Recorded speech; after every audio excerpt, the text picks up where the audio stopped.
한국교회는 지금 위기와 변화 사이에 어디쯤 서 있을까? 코로나 팬데믹이라는 위기를 맞았던 한국교회가 이제는 시대적 변화에 맞는 회복 사역에 집중해야 한다는 목소리가 높다.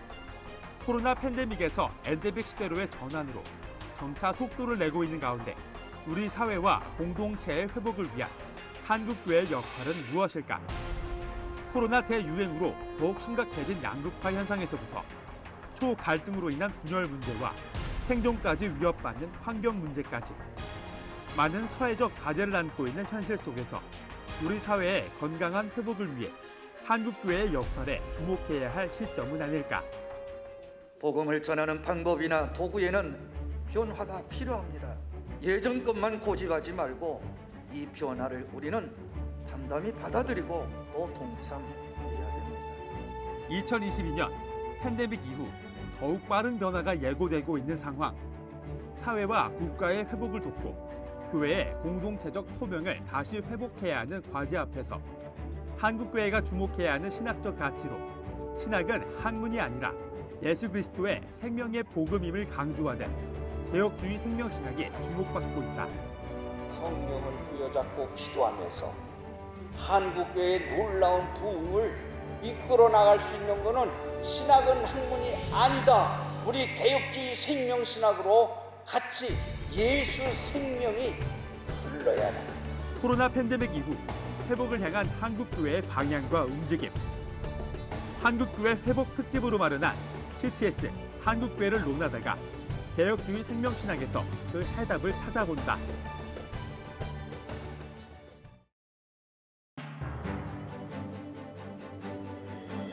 안녕하십니까. 한국교회를 논하다 진행을 맡은 박찬호 교수입니다. 과거에 비하면 우리가 살고 있는 지금의 대한민국은 경제적으로 풍요로워졌고 또 그에 따라 우리의 삶도 윤택해졌습니다. 하지만 오늘날 사회를 보면 개혁과 회복을 요구하는 목소리가 높은 것 또한 사실입니다. 비단 이러한 현상은 우리만의 현상은 아닌 듯한데요. 양극화에 따른 상대적 박탈감과 지난 팬데믹이 가져다준 삶의 변화 그리고 포스트 모더니즘의 기반을 둔 가치의 변화 등 지금의 사회를 이끌고 있는 사상과 이를 토대로 한 개혁과 회복의 열망 가운데 한국교회가 역할을 찾아야 한다는 목소리가 높습니다. 그래서 CTS 한국교회를 논하다에서는 한국교회 회복 특집 개혁주의 생명신학에서 답을 찾다 시간을 통해 진정한 회복에 대해 다양한 각도로 들여다보고자 합니다. 오늘 그 두 번째 시간으로 회개와 생명이 주는 비밀이라는 주제로 이야기를 시작해 보겠습니다. 오늘 함께해 주실 출연자들을 소개하겠습니다. 영안장로교회 담임 목사이신 양병희 목사님 나오셨습니다. 반갑습니다. 반갑습니다. 백석대학교 역사신학 교수이신 임원택 교수님 나오셨습니다. 안녕하십니까. 예, 반갑습니다. 백석대학교 기독교 상담학 교수이신 손초루 교수님 나오셨습니다. 반갑습니다. 예, 반갑습니다. 예, 함께해 주셔서 감사합니다. 요즘 우리 사회는 개혁과 회복을 그 어느 때보다 열망하고 있는 것 같은데요. 이러한 사회적 현상의 이유를 고민해보고 시작해야 할 것 같습니다. 자, 양병희 목사님께서 이야기를 시작해 주시면 감사하겠습니다. 2년 동안 코로나로 인해서 시대적 변화를 겪게 되면서 사회가 마비될 뿐 아니라 다음 세대들이 칠포라고 하는 결혼도 출산도 꿈도 포기하는 안타까운 시대가 되었습니다. 또 교회도 성전문이 닫히고 영적 침체기가 늪으로 빠져들어가는 것이 사실 현실입니다. 또 코로나 기간 동안에 한국교회가 만교회가 문을 닫았다고 하는 충격적인 보고를 우리가 다 알고 있습니다. 가장 큰 아픈 것은 한국교회가 너무 쉽게 본질을 놓아버렸고 그래서 온라인 예배가 대안인 것처럼 결국 비대면 예배를 굉장히 강조하다 보니까 영적으로 무뎌버렸습니다. 더 나아가서는 지금 예배가 회복되어도 성전 예배가 온전히 회복되지 못하고 있는 것이 현실입니다. 또 이 사회적으로도 지금 코로나로 인해서 이 갈등의 골이 깊어지고 있고 또 이 양극화 현상이 굉장히 심하다고 하는 보고를 잘 보게 됩니다. 대안으로는 우리가 어떤 본질을 회복하는 일이다 이렇게 생각을 합니다. 교회도 신앙의 본질을 붙잡고 우리가 생명의 역사를 이루어 나가는 그러면서 비상해야 되지 않는가 생각을 하고 다음 세대에게 꿈과 희망과 비전을 제시하는 시대적인 사명이 우리 모두에게 다 있지 않나 뭐 이렇게 생각을 해봅니다. 예. 전체적으로 하여간 뭐 문제점을 잘 지적을 해주신 것 같습니다. 예, 개혁과 회복의 열망 가운데 한국 교회를 뺄 수는 없을 것 같은데 빠르게 변하는 사회적 흐름과 코로나 팬데믹이라고 하는 최근 상황 속에서 교회 또한 예외일 수는 없을 것 같습니다. 자, 한국 교회 회복도 주목받아야 할 부분인 것 같은데 이 한국 교회 회복을 위해서 주목해야 될 부분들이 어떤 부분인지 손철희 교수님께서 한번 나눠주시면 좋겠습니다. 한국교회 회복을 위해서 우리 양 목사님도 많이 얘기해 주셨지만 많은 목회자들과 교회에서 팬데믹을 지나면서 외치는 어떤 단어 중에 하나가 리셋이라는 단어입니다. 처음부터 다시 뭔가 리셋 버튼을 눌러서 그냥 초기화시켜서 다시 시작하자는 이야기를 많이 듣는데 제가 상담학을 가르치는 사람으로 마음이 좀 불편할 때가 있습니다. 리셋 그냥 갑자기 무언가 많은 것을 바꾸는 것보다는 오히려 보수 리페어에 주목해야 되지 않나 그런 생각을 제가 하는데요. 찢어진 그물을 기우는 것처럼 우리 한국 교회가 찢어졌다는 것, 망가졌다는 것, 많이 지금 힘들다는 것을 인정하는 그 찢어진 자리에서 어떠한 보수를 할 것인가, 새로운 회복과 또 새로운 성장과 또 사람을 많이 모으는 어떤 새로운 프로그램을 만드는 게 아니라 정말 철저한 회개, 찢어진 자리, 그 자리를 좀 기억하고 거기로 돌아가면 좋겠다는 생각을 하고요. 제가 읽었던 책 중에 응급구조학과 교수가 한 말이 있는데요. 응급한 상황에서 생명을 살리려면 의사가 상처의 깊이까지 의사의 칼이 들어가지 않고는 생명을 살릴 수 없다라는 얘기를 하더라고요. 이건 우리 한국 교회에 주는 메시지 같아요. 깊은 상처까지 하나님의 복음의 말씀이 들어가야 우리가 거기서 회개하고 거기서 그 자리에서 회복을 말할 수 있다고 생각합니다. 예, 한국 교회 회복을 위해서 주목해야 될 부분에 대해서 임원택 교수님께서도 한번 부연해 주시기 바랍니다. 한국 교회 회복을 위해서 양 목사님께서 말씀하시면서 본질로 돌아가야 한다 이렇게 말씀하셨는데 저는 그 말씀에 참 적극 동의를 합니다.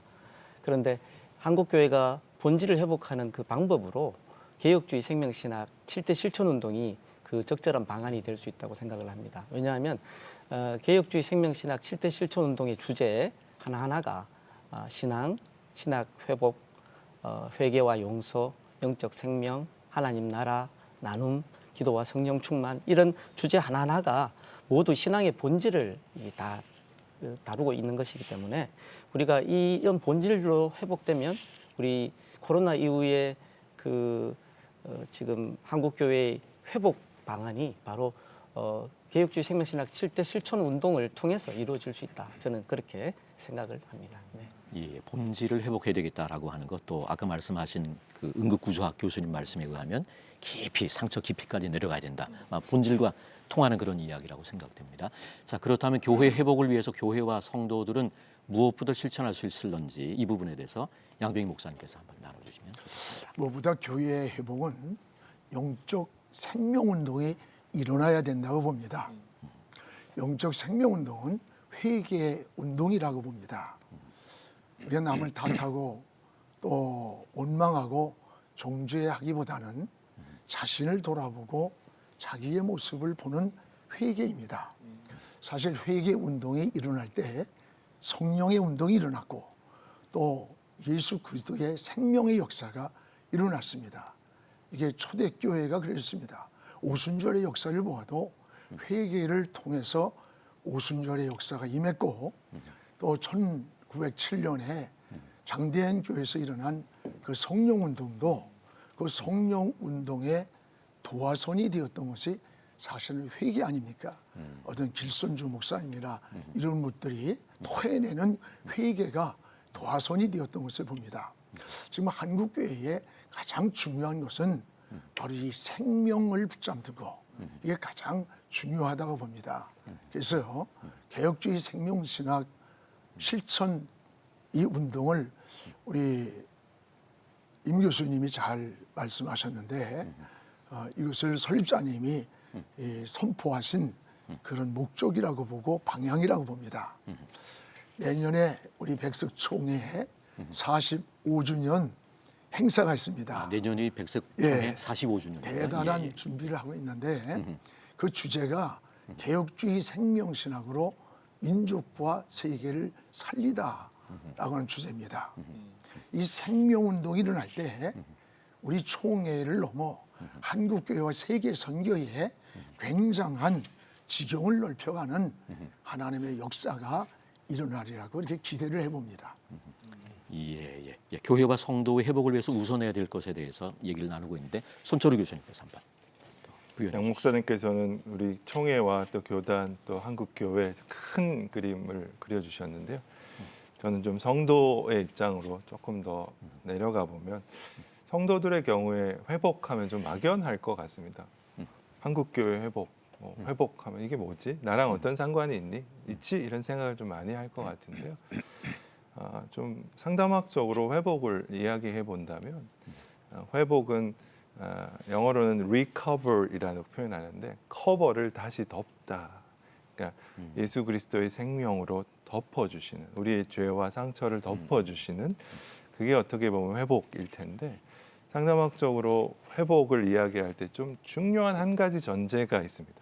recover, 커버를 다시 덮기 전에 일어나야 될 일이 discover, 발견하다. 그러니까 이거를 풀어보면 커버를 벗기다 이런 말이죠. 디스커버. 네. 예. 커버를 벗겨야 그 다음에 하나님의 생명으로 덮게 되는 이게 참다운 회복이 아닐까 그런 생각을 저는 해보는데요.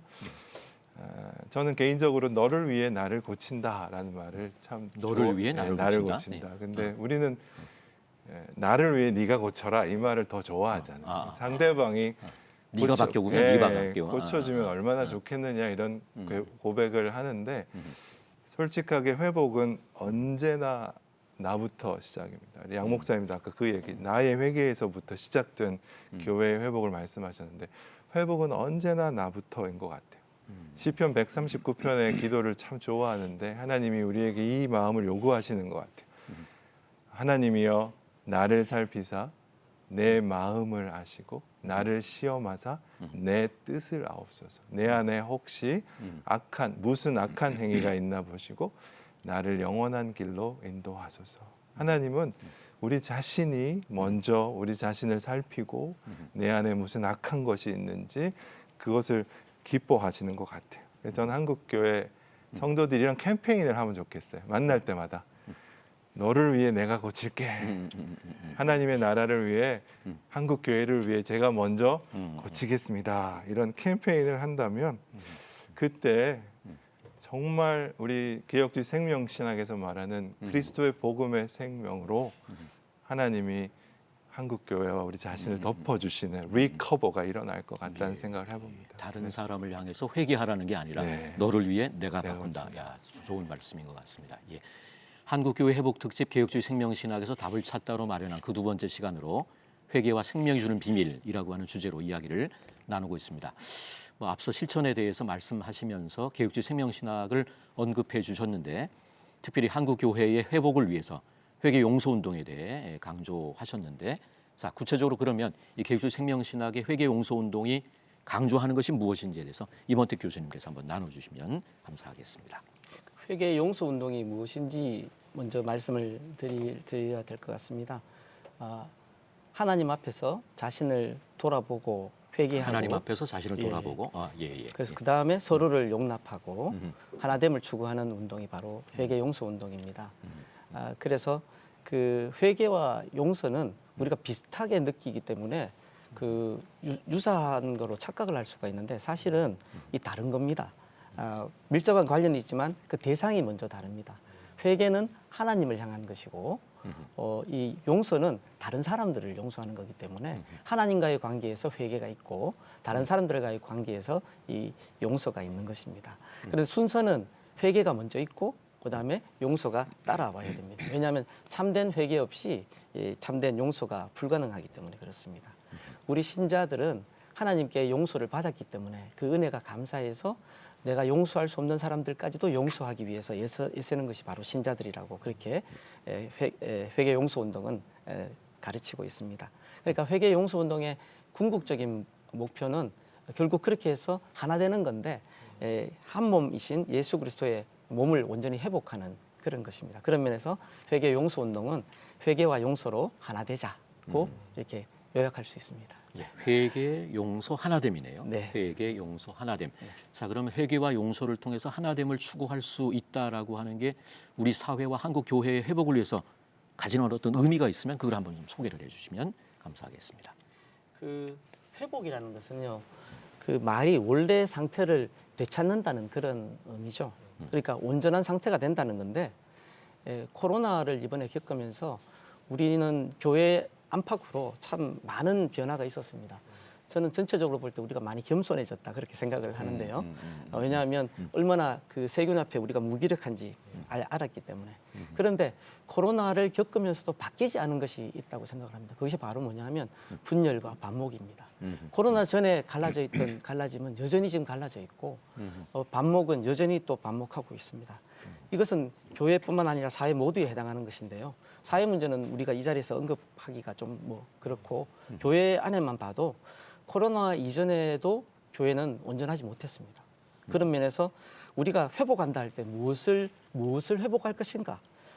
그런데 7대 실천 운동이 지금의 모습은 2014년에 개정된 모습입니다. 원래 2010년에 5월 21일 수원 월드컵 경기장에서 그 백석 전쟁대에서 장종현 총장님께서 선포하실 때는 요 모양이 조금 아니었습니다. 거의 내용은 방불한데 딱 하나 차이가 뭐냐면 개정의 핵심이 바로 회개 용서 운동이 들어갔다는 것입니다.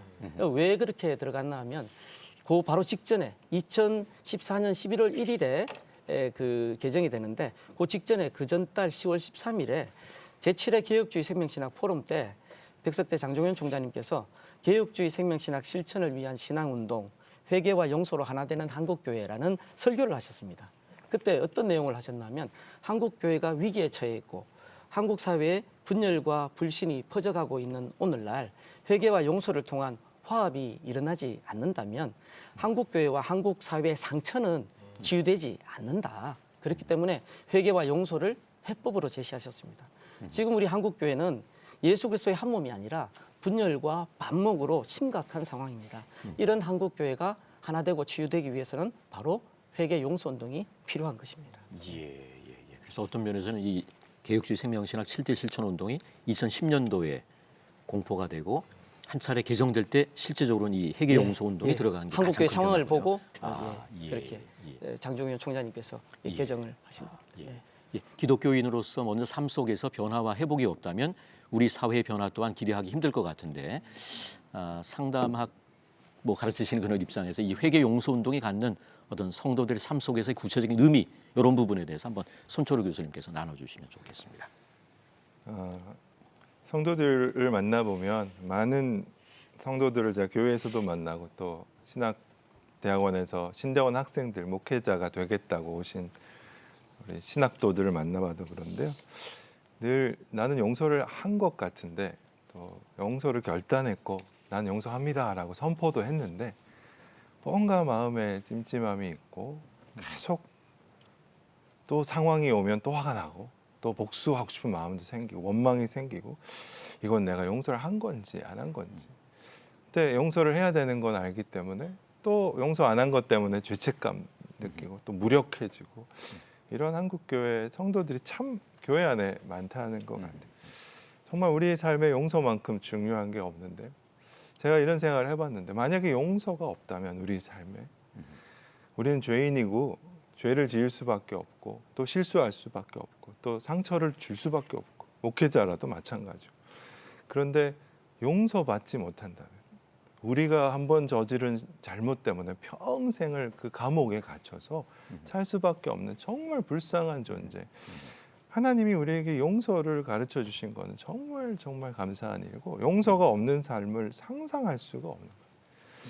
그래서 용서해야 되는 것도 알겠고 용서가 맞고 근데 어떻게 용서를 하는지 용서를 어떻게 하는 방법이 있는지 이런 것들을 많이 성도들이 고민을 하는 것 같아요. 예. 그래서 제가 상담학을 가르치는 사람으로 성도들에게 꼭 해드리고 싶은 것은, 또 제가 이런 얘기를 하면 성도들이 조금 위로, 마음의 평안을 얻는 게, 용서를 빨리 하려고 하지 마십시오. 그냥 결단하면 용서가 끝나는 완성이 아닙니다. 용서는 과정이고 시작이고 여행과 같습니다. 그래서 용서하면 잘못한 걸 다 잊어버려야 되고, 한 번으로 끝나는 게 한 아니군요. 번으로 다 지워져, 기억이 다 없어지는 거고, 용서하면 그냥 그가 나한테 잘못한 걸 다 그냥 없었던 걸로 해야 되고, 이렇게 생각을 하니까 용서가 참 어렵다고 얘기하는데, 그럴 때 저는 이렇게 얘기해주고 싶어요. 용서는 그냥 잊어버리는 게 아니고, 용서는 그냥 잘못을 묵인해버리는 것도 아니고, 빨리 해치워버리는 것도 아니고, 진짜 용서는 내 상처를 인정하고, 내 상처 때문에 울고 슬퍼하고, 그 가운데서 하나님이 우리 안에 주시는 그 회복을 향한 열망이 조금씩 싹터 온다는 생각이 좀 들어요. 그래서 이런 과정을 통해서 우리 안에 있는 분노가 좀 줄어들고 그럴 것 같아요. 제가 상담을 한 성도의 이야기를 제가 하나만 하고 제 얘기를 마쳤으면 좋겠는데요. 이분이 이러더라고요. 교수님, 용서는 평화의 느낌이네요. 그러더라고요. 근데 이 시간이 필요하네요. 그러더라고요. 두 가지 얘기를 하는 거예요. 시간이 좀 필요하네요. 그리고 용서를 하고 나니까 평화의 느낌이네요. 임 교수님이 아까 용납함과 하나됨을 말씀하셨는데, 정말 용서가 주는, 정말 성도들에게 주는 혜택은 마음의 평화. 그것을 통해서 나만 기쁜 게 아니라 용납하게 되고 하나됨을 추구하게 되는, 거기까지 나아가는 것 같습니다. 예, 양 목사님께서는 뭐 목회 현장에 지금 30년 이상 목회하고 계신데, 예, 성도들 경우는 아무래도 원하는 게 축복, 성공, 뭐 위로 이런 걸 원할 것 같은데, 이 회개 용서 운동에 대한 거를 목회 현장에서 어떻게 이렇게 하고 신앙의 계신지. 본질적 변화는 우리 손 교수님 말씀하셨듯이 용서로부터 시작이 됩니다. 오늘 너를 위한 나를 고친다고 하는 너를 위해. 용서가 어떻게 보면 굉장히 상대에게 은전을 베푸는 것 같은데, 사실은 자기 자신의 고통과 쓴물과 아픔에서 자신이 치유되는 거거든요. 그래서 목회 현장에서 느끼는 것은 대개 갈등과 어떤 싸움의 그 원인이 내가 피해자다라고 하는 데서 갈등과 싸움이 일어납니다. 은혜는 뭘까? 은혜는 내가 피해자가 아니라 가해자라고 깨달아질 때에 회개가 되고 용서가 되고 또 관계가 회복되는 것을 느끼게 됩니다. 우리는 야곱과 이스라엘을 통해서 이 형제들이 서로 피해자라고 느끼기 때문에 분노와 원망으로 뒤틀린 관계를 풀지 못하고 있는 거예요. 이 에서는 내가 장자권을 뺏겼다는 그 분노로 20년 동안 400인의 군사를 거느리고, 어떻게 보면 동생을 죽이려고 20년의 세월을 낭비하는 겁니다. 그런가 하면 야곱이는 내가 열심히 노력해서 성공했는데 왜 나를 괴롭히냐, 이 형을 향한 원망 아닙니까? 모두가 피해자라는 거죠. 이런 원망 속에서 있는 동안에 이 문제가 해결될까? 이런 마음이 우리에게 있다면 뭐 자식을 보내고 재물을 보내고 아내를 보낸다고 해서 에서의 마음을 풀 수가 없다고 하는 거죠. 어떻게 보면 야곱의 변화는 뭐냐? 본질이라고 봐요. 그 본질이 뭘까? 내가 피해자가 아니라 가해자다. 나로 인해서 저 형의 마음에 분노를 일으켰고 저 장자를 뺏긴 형의 마음이 어떨까라고 하는 내가 가해자라고 느낄 때, 깨달아질 때부터 나는 용서가 시작되고 회개가 이루어진다고 생각해요. 하나님도 이런 마음으로 돌아올 때에 야곱이 아니라 이스라엘이라고 하는 이름을 바꿔주시는 압곡강에서의 어떤 하나님과의 은혜를 만남의 경험, 우리가 볼 수가 있습니다. 예. 이게 신앙은 먼저 우리 임 교수님이나 손 교수님 말씀하셨듯이 내가 변하는 것이 아니라 내가 변하는 거. 어떻게 보면 내가 변할 때 아내가 변하고 남편이 변하고 자녀가 변하고 이 가정에서도 또 교회에서도 마찬가지예요. 그리고 사회도 또 마찬가지입니다. 근데 우리는 네가 변하기를 기다리고 있습니다. 그리고 나는 아니라고 하는 그러나 성경적 관점이나 우리 개혁주의 생명신학에서의 전 참 이것은 신학이면서도 굉장히 목회적 제가 30년이 아니라 42년을 단독 목회를 합니다. 느끼는 게 회개와 용서가 현실적으로 목회의 본질입니다. 그래서 내가 먼저 용서할 때 내가 먼저 하나님 앞에 가해자임을 고백할 때 사랑하는 마음, 용서하는 마음이 이루어진다고 하는 거죠. 예, 그런 걸 깨닫습니다. 예. 아이고 30년이 아니고 42년이시군요. 예. 한 교회였습니다. 한 교회에서 42년 목회하고 계시고 예, 목회 현장에서의 어려움들이 뭐 녹록치 않을 텐데 자, 용서할 수 없는 것을 용서하고 사랑할 수 없는 것을 사랑하기 위해서 필요한 게 있을 것 같은 그런 생각이 드는데 양 목사님께서 조금 이 부분과 관련해서 개혁주의 생명신학 관점을 조금 더 설명을 해주시면 좋겠습니다. 예. 예, 뭐 지금 방금 전에 얘기했듯이 용서는 상대를 위한 은전이 아니에요. 자기 자신이 용서함으로 고통에서 쓴물에서 분노해서 치유를 받는 거죠. 그러니까 용서하지 못하고 살 때에 마치 혈관이 막히듯이 하나님과의 교제가 막히고 하나님과의 관계가 불통하는 거죠. 평안도 없고 기쁨도 없고. 그래서 용서를 통해서 우리의 영혼이 맑아지고 마음의 안식을 얻고 자신이 자유함을 얻는다라고 하는 생각을 하면 이 개혁주의 생명신학의 회개와 용서 운동은 굉장한 겁니다. 회개 용서 운동, 사랑할 수 없는 사람 또 사랑하고 용서할 수 없는 사랑을 용서하기 위해서 몸부림하면서 기도하고 성령의 도우심을 간구하고 그 가운데 이제 우리 영적인 생명이 이제 더 활기를 얻어야 될 것 같은데요. 이번택 교수님께서 이 부분과 관련해서 개혁주의 생명신학에서 얘기하는 영적 생명에 대한 어떤 연관성인지 한번 좀 설명해 주시면. 영적 생명 운동은 복음으로 예수 그리스도의 영을 회복하자는 그런 운동입니다. 그런데 이거는 보면 두 단계가 있습니다. 먼저는 내 자신한테 적용하는 단계인데요. 근데 이 모든 운동이 그렇지만 이 운동들은 비신자나 뭐 예수 안 믿는 사람들을 의식한 게 아니고 바로 신자들을 위한 7가지 운동이거든요. 영적 생명 운동도 마찬가지로 먼저 내 자신한테 적용을 할 때 내 자신 속에 복음으로 예수 그리스도의 영이 회복되어야 된다는 겁니다. 우리는 자꾸 착각하는 것이 그 복음은 마치 비신자한테 복음 전해야 될 어떤 그런 것으로만 복음을 생각하는데 그렇게 그 생각할 것만이 아니라 바로 복음으로 항상 우리가 새롭게 내 자신이 예수 그리스도의 영을 회복하는 것이 1번이고 두 번째 단계가 바로 그 예수 그리스도의 복음으로 다른 사람을 그 생명을 예수 그리스도의 생명을 전해 주어서 그 사람이 변화되도록 그렇게 하는 거죠. 그러니까 이 영적 생명을 살리는 일은 교회의 사명입니다. 그러니까 누차 우리가 지금 양 목사님께서 강조를 많이 하고 계신데 교회의 본질을 회복하자고 말씀하시는데 그게 영적 생명 운동이야말로 교회의 본질 회복이라고 그렇게 생각할 수 있습니다. 그런데 안타까운 것은 코로나 사태를 겪으면서 많이 위축된 것이 복음 전파입니다. 전도입니다. 이게 그 실제 이게 코로나가 왔는데 우리가 자꾸 복음 전파 자체가 위축이 되는 겁니다. 예배가 위축되고 이러면서 그런 점에서 지금 정말 우리한테 필요한 것이 이 복음을 전하는 이 일을 다시금 회복해야 되지 않냐 이런 생각을 듭니다.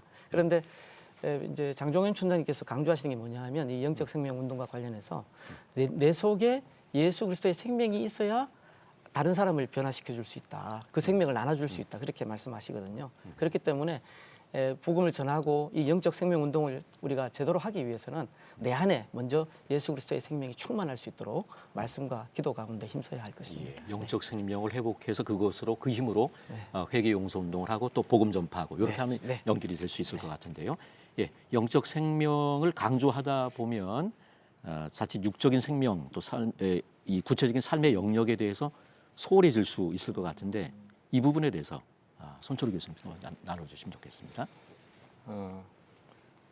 그 영적 생명 운동 하면 그냥 영적만 강조하는 아까 우리 사회자 교수님께서 말씀하신 것처럼 저는 한 개인이 건강하고 한 교회 공동체가 건강하고 한 사회가 건강하려면 그냥 단지 그냥 전인격, 균형이라는 단어가 참 중요할 거라는 생각을 해요. 우리가 개인으로 봐도 우리는 영이로만 있는 것이 아니라 또 육으로도 존재하고 또 정서적인 존재이기도 하잖아요.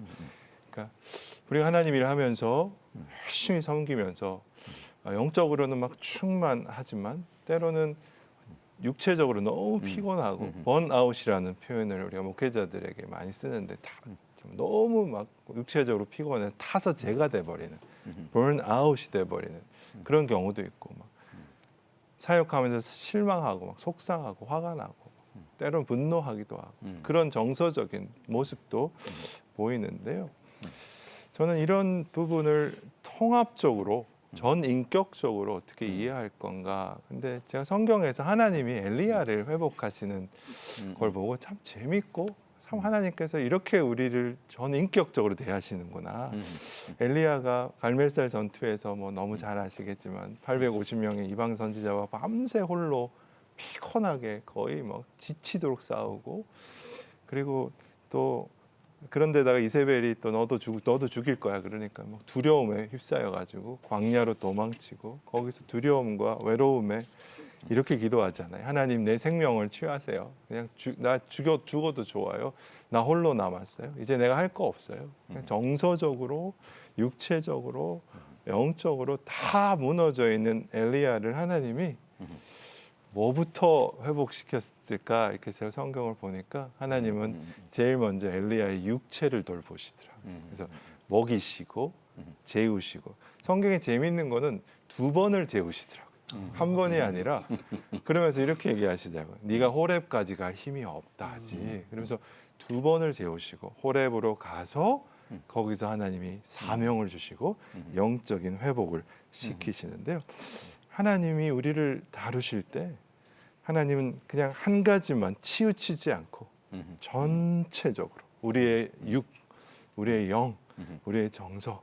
그런데 우리 임 교수님 말씀해 주신 것처럼 우리가 하나님 앞에 영적으로 충만해지면 그게 우리의 육도 강하게 하고 우리의 정서적인 부분도 감당할 수 있는 이런 균형이 필요하다는 생각을 좀 해봤습니다. 예. CT에서 한국교회를 논하다와 함께하고 있는 한국교회 회복특집 계획주의 생명신학에서 답을 찾다. 그 2번째 시간으로 회개와 생명이 주는 비밀이라는 주제로 이야기를 나누고 있는데 이번에는 개혁주의 생명신학에 대해 아주 반가운 분께서 깜짝 질문을 주셨다고 하는데요. 먼저 화면으로 함께 만나보시겠습니다. 안녕하세요. 개그우먼 여윤정입니다. 반갑습니다. 제가 궁금한 게 있는데요. 한 성도로서 세상을 살아갈 때 삶과 신앙이 함께 가야 되는데 삶과 신앙이 따로 분리되어져 가고 있을 때 어디서부터 어떻게 회개를 해야 되나 하고 저 스스로도 많은 혼돈에 빠질 때가 있어요. 그럴 때 목사님과 교수님은 회개가 우리 삶에 어떻게 실천되어져야 하고 또 예수 그리스도의 생명이 우리 삶을 통해 어떻게 실천할 수 있는지에 대한 방법이 너무 궁금해요. 그리고 또 각자 개인적으로 도전됐던 부분들이 있다면 어떤 것들이 있었는지 말씀해 주시면 고맙겠습니다. 감사합니다. 예, 계획주의 생명신학의 주장을 신학적으로 이해하는 그런 그 성도들 입장에서는 어렵게 느껴지실 것 같고요. 세 분께서는 회개 용서 운동과 영적 생명 운동을 삶에서 실천할 수 있는 뭐 방법이라든가 아니면 개인적으로 도전이 되었던 부분에 대해서 나눠주시면 좋을 것 같습니다. 예, 양병희 목사님부터. 예, 저는 도전에 대한 말씀을 전하고 싶은데 영이신 하나님을 어떻게 학문에 가둘 수 있느냐라고 하는 설립자님의 그 외침이 굉장한 도전을 줍니다. 그래서 신학은 학문이 아니라 예수 그리스도의 생명의 복음이다. 이게 사실 우리 백석교단의 정신이고 또 기본입니다. 사람을 변화시키는 것은 지식이 아니라 예수님의 사랑이라는 어디서 많이 들어보지 않았어요? 우리 백석대학교의 광고 카피입니다. 이 예수님의 그 사랑이란 말은 생명까지 주신 예수님의 사랑이거든요. 예수의 생명이 담겨져 있는. 그래서 영적 생명운동이 일어날 때 바로 그게 새 사람이 되는 것이고 또 예수님을 닮아가는 일이라고 봅니다. 그래서 에베소 4장 23절에서 24절에 보면 오직 심령으로 새롭게 변화를 받아 오직 하나님을 따라 의와 진리의 거룩함으로 지음받은 새 사람을 입으라. 저는 이 성경 구절을 굉장히 좋아하는데 의와 진리의 하나님 앞에 이 닮아지는 이 모습은 예수님의 성품, 예수님의 마음, 더 나아가서는 성령의 열매의 마음과 의와 진리의 거룩함이 아닌가. 예. 예, 이런 생각을 해보면서 우리가 토마스 아 켐피스의 그리스도를 본받아라고 하는 고전에 보면 최고의 변화, 최고의 은혜는 그리스도를 본받는 것, 예수 그리스도를 닮아가는 것이라고 하는 것. 바로 이것이 성령의 열매라는 사실이죠. 그래서 개혁주의 생명신학의 열매는 예수 그리스도의 생명을 소유한 자가 예수님을 닮아가는 것. 이게 성령 안에서 맺어지는 열매의 모습이 아닌가, 이런 생각을 해보면서 성령이 충만하고 예수의 피가 우리 영혼 속에 흐르는 사람은 반드시 주님을 닮을 수밖에 없습니다.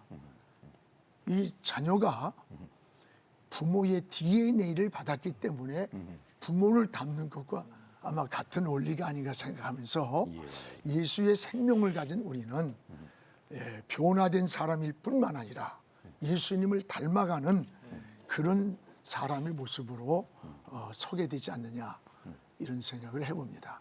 예. 개인적으로 도전이 되었던 부분에 대해서 뭐 임원택 교수님께서도 나눠주시겠습니다. 저는 그 회계 용서 운동을 이제 실천 방안이라고 이제 말씀을 드렸는데, 그 회계 용서 운동의 그 궁극적인 목표가 그 하나됨입니다. 하나됨. 그런데 이 하나됨에 있어서 절대 없어야 될 게 뭐냐면 자기 것을 고집하는 거거든요. 자기 것을 고집하면서 하나가 될 수가 없습니다. 우리가 다투고 싸울 때 보면, 상대를 용납하지 못할 때 보면 다른 생각 때문에 그럴 수도 있고, 또 다른 이유는 이익이 이렇게 부딪힐 수도 있고, 그런데 그런 점에서 우리 한국 초대교회 선교사님들이 참 좋은 본을 보여주셨다고 생각을 합니다. 138년 전 그 장로교 선교사님들이 들어오기 시작하셨는데, 먼저는 이거 미국 북장로교 선교회가 들어오고, 그리고 호주 장로교 선교회가 들어와서 1889년에 그 선교연합공회라는 것을 구성을 하십니다. 그 다음에 얼마 후에 미국 남장로교 선교회, 그리고 호주 장로교 선교회, 그래서 캐나다 장로회 선교회, 그렇게 4개의 장로회 선교회가 이제 선교연합공회를 하는데, 여기서 고민을 하는 게 뭐냐 하면, 시간이 지나면서 이제 한국교회가 자립을 해야 되겠는데 한국교회 목사를 어떻게 장립시키느냐, 이게 문제가 됩니다. 왜냐하면 그 만약 각 교회가 자기 모교회 그 교회를 따라서 장립을 할 경우에는 한국에 4개의 장로교회가 쓰게 되고, 그리고 그렇게 될 경우에는 우리가 한국교회는 처음부터 분열해서 시작하기 때문에 한국에 하나의 장로교회를 세우기 위해서 우리 한국 조선 장로교회를 세우려고 했던 그런 노력을 선교사님들이 하셨습니다. 이것이 바로 1907년 조선 예수교 장로회 동로회 설립 그 배경입니다. 내 것을 포기하는 양보와 희생이 있었기 때문에 우리 한국 장로교회가 있었던 겁니다. 그런데 그렇게 하나였던 한국 장로교회가 일제 강점기에 그 모진 시련도 잘 지나고 1950년대 분열을 하게 됩니다. 그런데 그 분열 후에 지금은 얼마나 많이 분열해 있는지 너무 많이 갈라져 있어서 정말 신자가 아닌 사람들에게 우리가 부끄러울 정도로 갈라져 있습니다. 그런데 문제는 뭐냐 하면, 분열도 문제지만 이 분열 과정에 상대를 비난하면서 너무 상처들을 많이 받았다는 거죠. 서로 상처를 준 겁니다.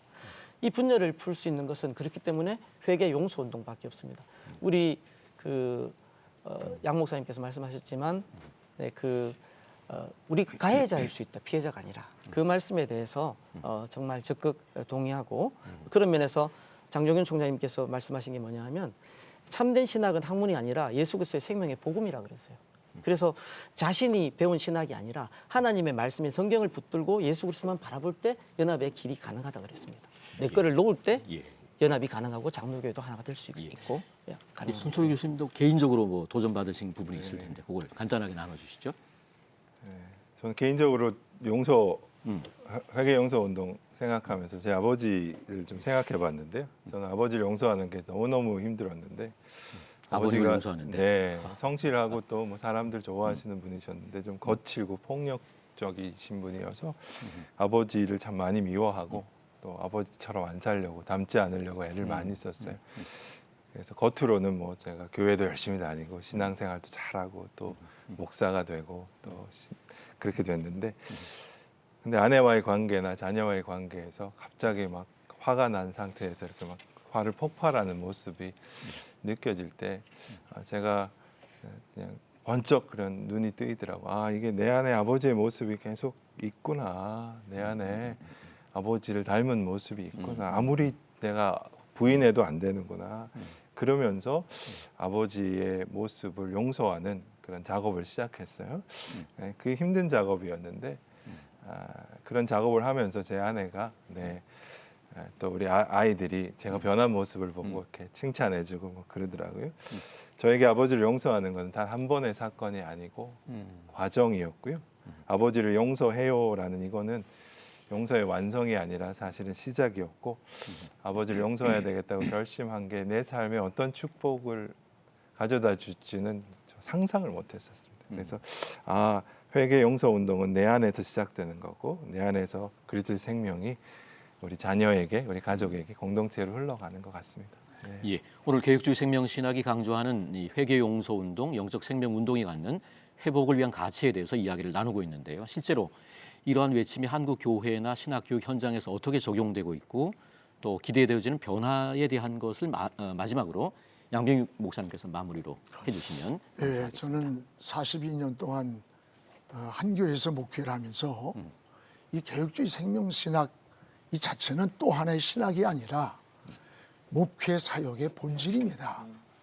이 신학의 생명이 실천되어 열릴 때 그 열매는 바로 생명을 살리는 거 아니겠어요?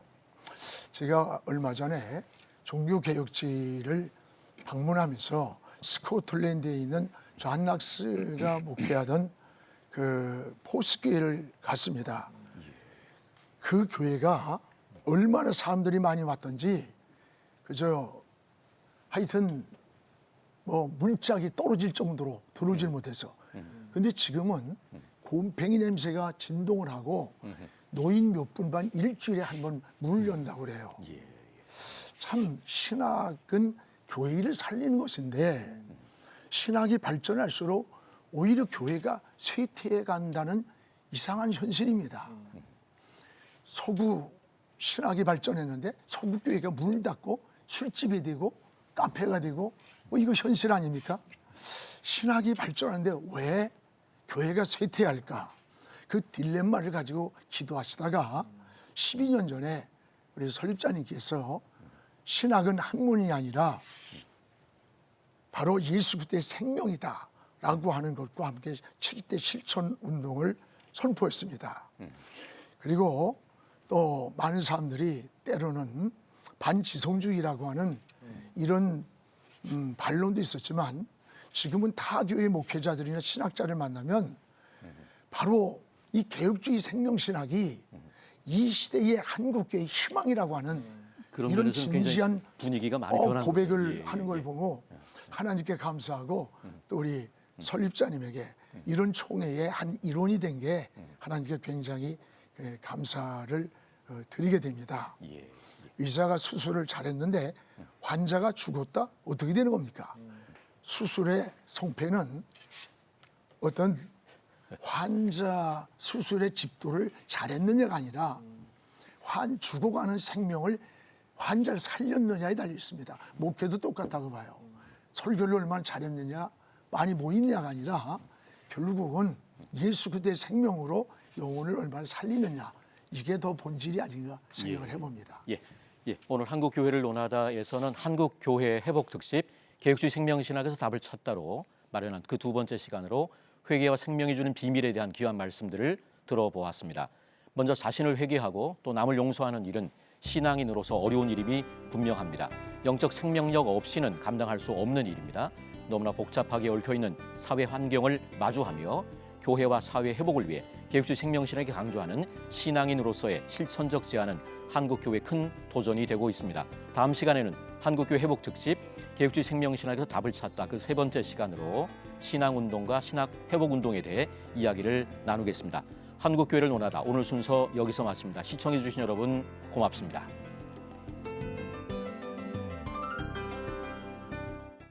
이 프로그램은 여러분의 미디어 선교 후원으로 제작되었습니다. 선교는 사명, 후원은 동역. 당신도 복음을 전할 수 있습니다. 선교 후원 02-6333-1003번